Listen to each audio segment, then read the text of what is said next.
चलिए good evening. आज हम लोग क्लास 10th के एक्सरसाइज 10 जो कि वृत्त यानी सर्कल नाम से मशहूर चैप्टर है, उस चैप्टर को आज हम लोग स्टार्ट करने जाए और इसके एक एक्सरसाइज एक्सरसाइज 10.1 के क्वेश्चन नंबर 1 को हम लोग करें। धीरे धीरे इस एक्सरसाइज को कंप्लीट करेंगे, इसके बाद हम लोग एक्सरसाइज 10.2 में चले जाए। तो सबसे पहले हम लोगों को इस चैप्टर का क्वेश्चन नंबर 1 करना। आखिर क्वेश्चन नंबर 1 क्या कह रहा है, देखिए क्वेश्चन का क्या है, पता चल गया ना। हम लोग कहाँ पे हैं?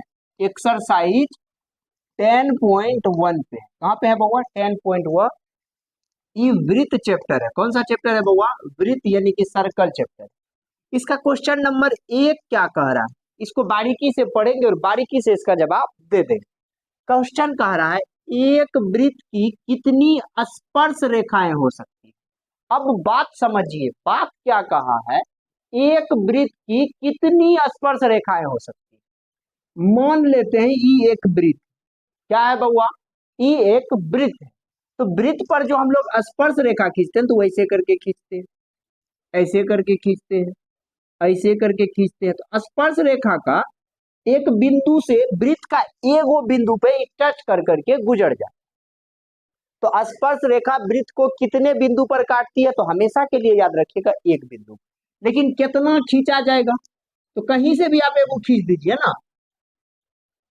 तो आप इसके लिए एक लाइन कहिएगा, वृत्त पर स्पर्श रेखा की संख्या अनंत हो सकता है, लेकिन स्पर्श रेखा वृत्त को केवल और केवल एक बिंदु पर प्रतिच्छेद करता है।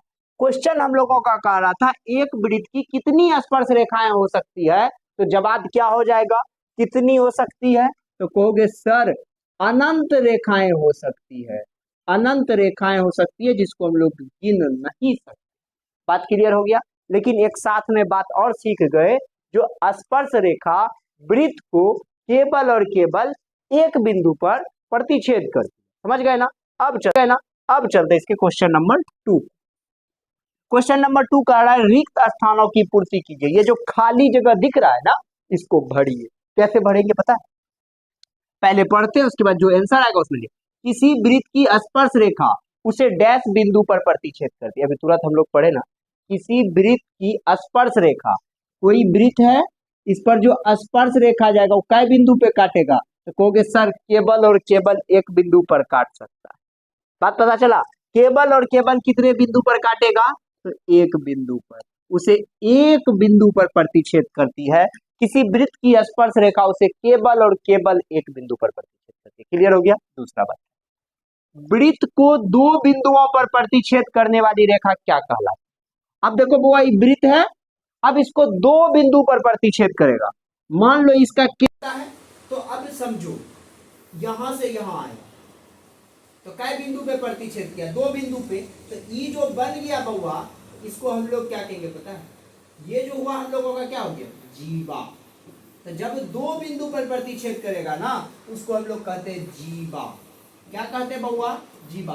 और ये जो होता है ना, ये अच्छा से समझिएगा बउआ, इसको हम लोग क्या कहते हैं? चाप कहते हैं। ये हम लोगों का क्या हो गया? जीवा हो गया। क्या हो गया? और ये जो टुकड़ा हो गया, टुकड़ा को हम लोग कहते हैं वृत्तखंड। आगे हम लोग इसको अच्छा से समझेंगे। तीनों बात याद रखिएगा।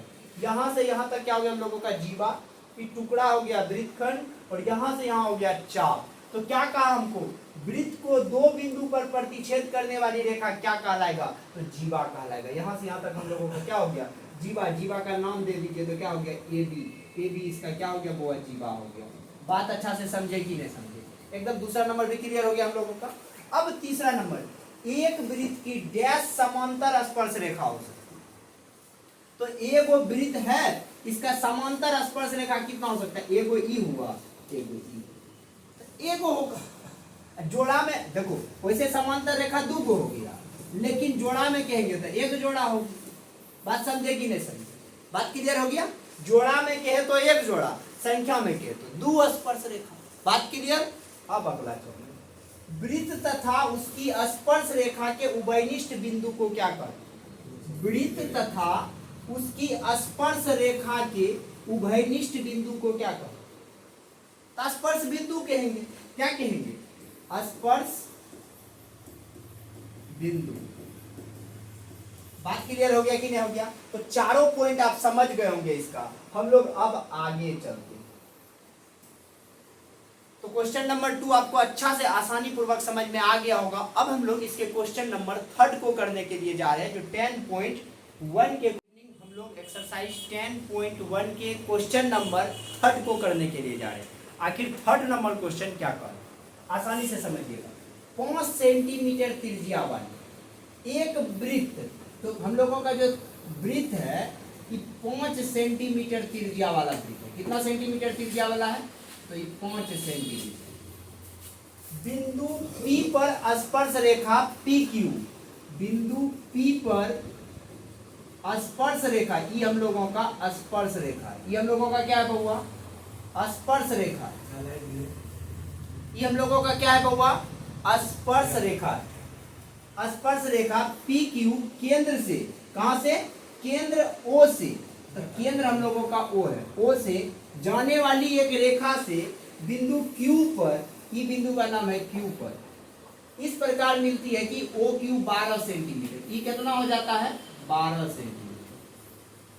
तो PQ की लंबाई ज्ञात करें, तो हम लोगों को ये निकालना, PQ की लंबाई ज्ञात करना। बढ़िया से समझ गए ना? 5 सेंटीमीटर वाला क्या था? जो त्रिज्या वाला एक वृत्त था जिसका स्पर्श बिंदु P था, और स्पर्श रेखा जो था वो क्या था? PQ था। तो हमको O से Q को मिलाया गया, तो OQ का लंबाई दे दिया 12 सेंटीमीटर, तो हमको कहा PQ की लंबाई क्या है। तो अब आप एक चीज देख रहे होंगे, यहाँ पे बन गया समकोण त्रिभुज, और स्पर्श रेखा क्या बनाता है? 90 डिग्री का कोण। यहाँ तक बात क्लियर हो गया ना? तो यहाँ पे हमको कर्ण दे दिया है, आधार दे दिया, निकालना क्या है? लंब। तो समझ में आ गया कि नहीं आ गया? यहाँ पे हम लोग लिखेंगे पाइथागोरस प्रमेय से। तो पाइथागोरस प्रमेय क्या कहता है बउआ? कर्ण स्क्वायर बराबर लंब स्क्वायर प्लस आधार स्क्वायर। तो कर्ण के जगह पे क्या है हम लोगों का? जल्दी से बोलो। कहोगे सर OQ, तो OQ का स्क्वायर। लंब के जगह पे हम लोगों का क्या है? PQ का स्क्वायर। आधार के जगह पे क्या है? OP का स्क्वायर। अब कर्ण का वैल्यू दिया हुआ है, देखो कर्ण का वैल्यू है ना 12 सेंटीमीटर। PQ का वैल्यू दिया हुआ है? नहीं दिया हुआ है ना। OP का वैल्यू दिया हुआ है ना 5 का स्क्वायर। 12 का स्क्वायर 144, PQ का स्क्वायर PQ स्क्वायर, 5 का स्क्वायर 25। यहाँ तक कोई दिक्कत हुआ है? कोई जरा सा। अब ये 25 प्लस में इधर किस में आ जाएगा? जल्दी से बोलो। तो कहोगे सर माइनस में, उधर क्या बच गया? PQ का स्क्वायर। 144 में से 25 चल गया तो कितना बचेगा? 119। उधर कितना बच गया? PQ का ई स्क्वायर इधर आ जाएगा तो क्या बन जाएगा? रूट बन जाएगा। तो PQ का वैल्यू कितना आ गया? Under root 119। ऑप्शन में ढूंढो कहीं पे है, तो कहोगे सर D नंबर में तो है ये ना, आंसर तो हो ही गया। शायद ये सवाल आपको अच्छा से समझ में आ गया होगा। कोई दिक्कत हुआ समझने में? चलिए अब हम लोग इसके अगले क्वेश्चन को देखते हैं। और इस 4 कह रहा है एक वृत्त खींचिए। सबसे पहले कह रहा है एक वृत्त खींचिए। देखिए यहाँ पे एक वृत्त खींचिए और एक दी हुई रेखा के समानांतर 2 ऐसी रेखा खींचिए, उनमें से एक स्पर्श रेखा हो तथा दूसरी छेदक रेखा। एक और रेखा दिया हुआ है पहले, इसके समानांतर हमको 2 ऐसी रेखा खींचना है। एक और रेखा दे दिया, इसके समानांतर हमको एक ऐसी रेखा खींचना है जो उनमें से एक स्पर्श रेखा, इसके समानांतर में एक स्पर्श रेखा खींच दी तथा दूसरी छेदक रेखा हो, मतलब इसको प्रतिच्छेद करता हो गया। चला खत्म। एक ऐसी रेखा खींचिए जिसके समानांतर एक स्पर्श रेखा और दूसरा रेखा कैसा हो? छेदक रेखा। सारी सवाल आप अच्छा से समझ गए होंगे। हम लोग इस चैप्टर को विदागरी देते हैं। अब हम लोग मिलेंगे 10.2 में, तब तक के लिए।